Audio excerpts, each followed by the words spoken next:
ಇನ್ನು ಆಪರೇಷನ್ ಸಿಂಧೂರ್ ಬಗ್ಗೆ ಪ್ರಾಧ್ಯಾಪಕನೊಬ್ಬ ಟೀಕೆ ಮಾಡಿದ್ದಾನೆ. ಆತನನ್ನ ಈಗ ಬಂಧಿಸಲಾಗಿದೆ.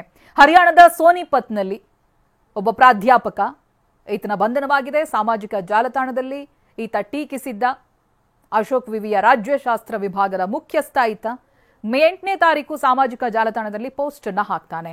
ಕರ್ನಲ್ ಸೋಫಿಯಾ ಕುರೇಶಿ ಹಾಗೆ ವಿಂಗ್ ಕಮಾಂಡರ್ ಯೋಮಿಕಾ ಸಿಂಗ್ ಬಗ್ಗೆ ಪೋಸ್ಟ್ ಮಾಡ್ತಾರೆ. ವಿವಾದಾತ್ಮಕ ಪೋಸ್ಟ್ ಅನ್ನ ಈ ಅಲಿ ಖಾನ್ ಅನ್ನುವಂತಹ ವ್ಯಕ್ತಿ ಮಾಡಿರ್ತಾನೆ. ವೃತ್ತಿಯಲ್ಲಿ ಪ್ರಾಧ್ಯಾಪಕ, ಈತನೇ ಟೀಕೆ ಮಾಡಿ ಇದೀಗ ಪೊಲೀಸರ ಅತಿಥಿಯಾಗಿದ್ದಾನೆ. ಸಾಮಾಜಿಕ ಜಾಲತಾಣದಲ್ಲಿ ಟೀಕಿಸಿ ಒಂದು ಪೋಸ್ಟ್ ಅನ್ನು ಮಾಡಿರ್ತಾನೆ. ಅಶೋಕ್ ವಿವಿಯಲ್ಲಿ ಈತ ರಾಜ್ಯಶಾಸ್ತ್ರ ವಿಭಾಗದ ಮುಖ್ಯಸ್ಥ ಕೂಡ ಆಗಿ ಕೆಲಸ ಮಾಡ್ತಿರ್ತಾರೆ.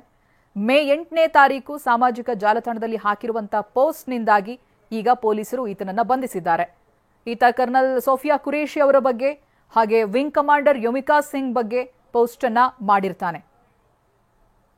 ನೀವಿವಾಗ ಸ್ಕ್ರೀನಲ್ಲಿ ಏನು ಗಮನಿಸ್ತಾ ಇದ್ದೀರಾ, ಇದು ಪಾಕ್ನಲ್ಲಿ ನಿಯೋಗ ರಚನೆ ಮಾಡಿರೋದು. ಹೇಗೆ ಭಾರತದಲ್ಲಿ ನಿಯೋಗ ರಚನೆ ಆಗಿತ್ತಲ್ಲ, ಅದೇ ರೀತಿಯಾಗಿ ಪಾಕ್ ಕೂಡ ಭಾರತವನ್ನ ಎಲ್ಲಾ ರೀತಿಯಲ್ಲೂ ಕಾಪಿ ಮಾಡಿಕೊಂಡು ಇದನ್ನು ಕೂಡ ಕಾಪಿ ಮಾಡಿದೆ. ದೊಡ್ಡ ಜವಾಬ್ದಾರಿಯನ್ನ ಬಿಲಾವಲ್ ಭುಟ್ಟೋಗೆ ಕೊಟ್ಟಿದೆ.